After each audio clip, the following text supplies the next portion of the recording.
साताऱ्यामध्ये तर इतके वर्ष घड्याळ पाहायला मिळत होतं, यावेळेला साताऱ्यात घड्याळ नाही दिसणार आहे। साताऱ्यामध्ये 99 पासून सातारची जागा ही राष्ट्रवादीकडे आहे, हे त्रिवार सत्य आहे।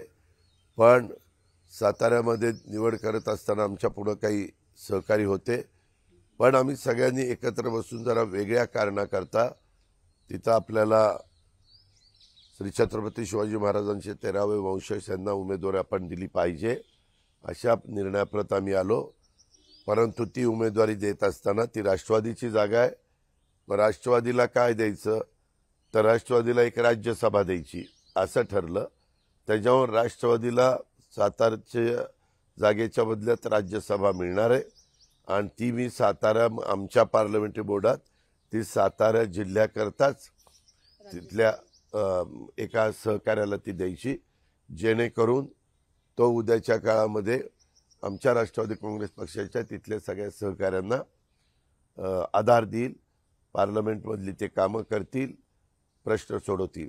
त्याच्यावर राज्यसभा आम्हाला एक मिळणारच आहे। लोकसभा सदस्य राज्यसभा सदस्य शेवटी दोघांना तेवढाच अधिकार असतो, फक्त प्राईम मिनिस्टरची निवडीला अधिकार लोकसभेच्या सदस्याला जास्त असतो।